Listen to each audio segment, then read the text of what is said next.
Président de la République démocratique du Congo.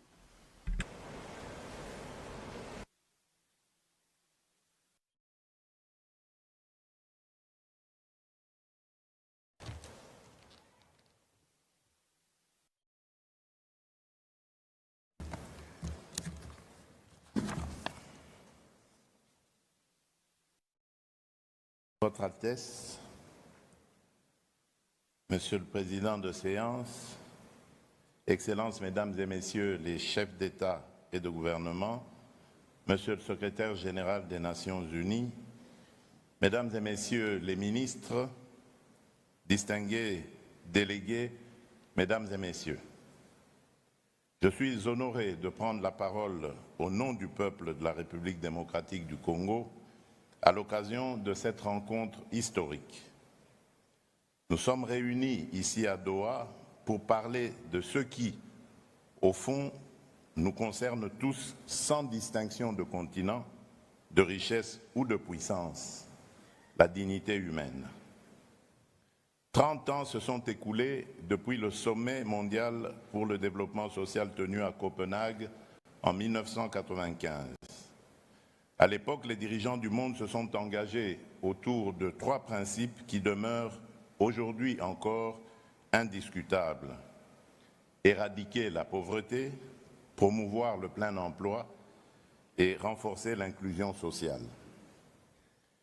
Ils avaient affirmé avec force que le progrès économique et technologique n'a de sens que s'il améliore la vie des gens et élève la condition humaine. 30 ans plus tard, nous avons le devoir moral d'admettre une vérité difficile: le monde n'a pas tenu toutes ses promesses. Car si l'humanité n'a jamais été aussi interconnectée, les fractures qui traversent notre société n'ont jamais été aussi profondes. Nous voyons aujourd'hui coexister, parfois dans le même pays, parfois dans la même ville, une minorité qui a accès à tout et des millions d'êtres humains qui n'ont accès à presque rien, ni à l'éducation, ni aux soins, ni à la protection sociale, ni même à la sécurité la plus élémentaire. Ce paradoxe prive le développement de sa vocation première, être un facteur de cohésion, un vecteur de justice sociale, un instrument de paix sociale. Pour la République démocratique du Congo, cette question n'est pas théorique. Depuis 3 décennies, mon pays fait face à des cycles répétés d'agressions armées, à des déplacements massifs de population, à des millions de morts et à des millions de déplacés internes. Pourtant, malgré la souffrance et malgré les pertes, notre peuple a choisi la résilience. Nous revenons aujourd'hui à la table du dialogue mondial pour contribuer, aux côtés des autres nations, à la réinvention d'une nouvelle alliance internationale fondée sur l'équité, la solidarité et la responsabilité partagée. Mesdames et Messieurs, dans ce contexte de tensions géopolitiques, de crise sociale, d'instabilité économique, de bouleversement climatique et de transition technologique rapide, nous n'avons plus le luxe d'un développement abstrait. Le développement social doit redevenir le cœur battant du développement tout court. C'est le choix que la République démocratique du Congo a fait. Dès le début de mon mandat, j'ai engagé le pays dans une transformation profonde de notre modèle de développement, rompre avec une vision purement extractive et centralisée pour bâtir une économie tournée vers l'humain, vers la justice sociale, vers l'égalité des chances entre territoires et vers la paix. Cette orientation repose sur 3 convictions. La dignité ne se négocie pas. L'égalité d'accès aux droits fondamentaux n'est pas un luxe. Aucune paix durable n'existe sans justice sociale. Pour rendre ces principes réels et vérifiables, nous avons lancé des réformes majeures. Premièrement, la protection sociale. La République démocratique du Congo a entrepris une réforme ambitieuse fondée sur la couverture santé universelle. Depuis 2023, les soins sont gratuits pour les femmes enceintes, les mères et les nouveau-nés. Cela signifie que donner la vie ne doit plus être un risque financier ni une condamnation à la précarité. C'est une avancée historique vers l'accès équitable aux soins pour les plus vulnérables. Deuxièmement, l'éducation. Nous avons rendu l'enseignement primaire gratuit depuis 2020. Plus de 5 millions d'enfants ont pu aller à l'école ou y retourner. 5 millions d'enfants. Ce sont 5 millions d'histoires individuelles qui ne basculeront pas dans l'analphabétisme et l'exclusion. Pour consolider cette réforme et lutter contre l'inégalité des chances, nous déployons un programme national d'alimentation scolaire afin qu'aucun enfant n'abandonne l'école parce qu'il a faim. Troisièmement, la cohésion territoriale. Notre pays est vaste. Pendant trop longtemps, cette immensité a été le prétexte à l'inégalité. Nous avons décidé d'y répondre par un engagement concret, le programme de développement local des 145 territoires qui composent la République démocratique du Congo.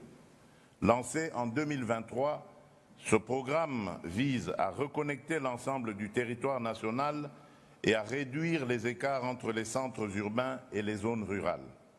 Sa première phase prévoit la construction de 2136 ouvrages publics, écoles, centres de santé, bâtiments administratifs. À ce jour, 1011 infrastructures sont déjà terminées et plus de la moitié des autres sont en cours de finalisation.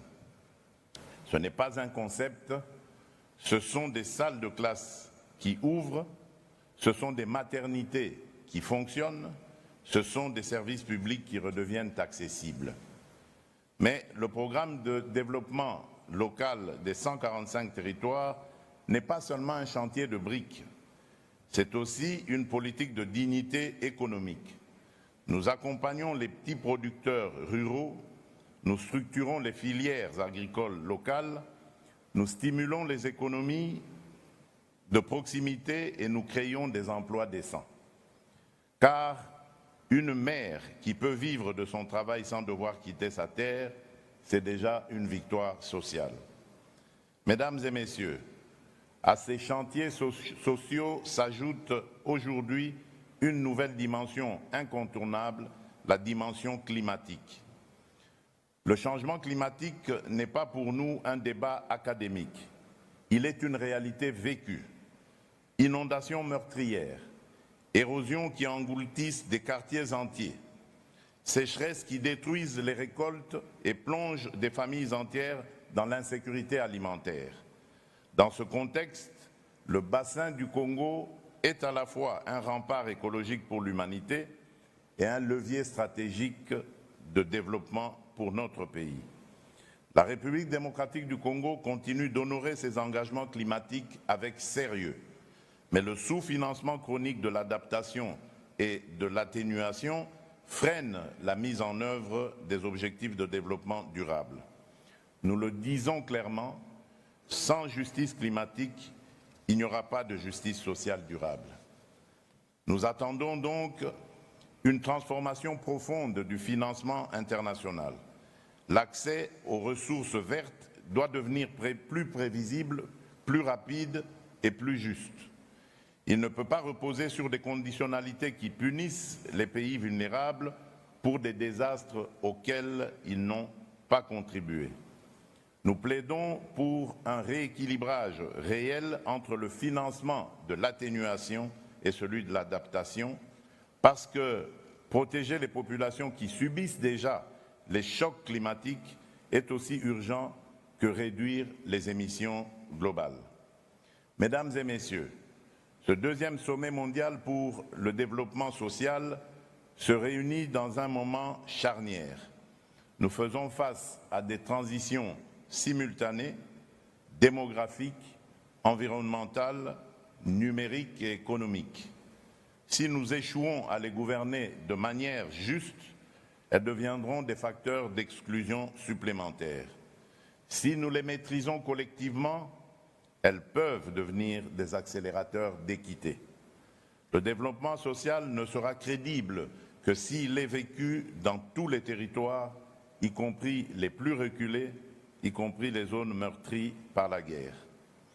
Ce que nous construisons avec le programme de développement local des 145 territoires est une méthode que nous offrons au débat international.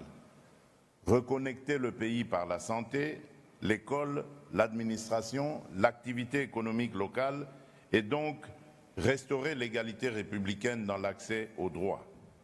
Ainsi, nous avons besoin d'une solidarité qui ne soit plus verticale, donateur d'un côté, assisté de l'autre, mais d'une solidarité fondée sur la reconnaissance mutuelle des responsabilités et du droit à la dignité souveraine de l'État, de chaque État. Nous l'avons dit dans nos engagements récents, la coopération internationale ne doit pas être un système permanent de dépendance. Elle doit être un pacte d'égal à égal où chacun rend des comptes à l'autre. Notre ambition commune doit être que d'ici la prochaine génération, les principes de justice sociale ne soient plus seulement proclamés dans des sommets comme celui-ci, mais vécus dans la vie quotidienne de chaque citoyen en Afrique, en Asie, en Amérique latine, dans les pays du Nord comme dans les pays du Sud. Cela exige du courage politique. Cela exige de regarder en face nos contradictions. Cela exige de mettre fin à l'idée que certains peuples seraient condamnés à l'instabilité, à la pauvreté ou à la guerre. La République démocratique du Congo croit en un avenir où la justice sociale cessera d'être une promesse et deviendra un droit collectif et effectif. Elle y travaille chez elle, chaque jour, malgré les épreuves. Elle est prête à y travailler avec vous, à vos côtés, dans un esprit de responsabilité et de respect mutuel. Vive la solidarité mondiale, vive le développement social. Je vous remercie.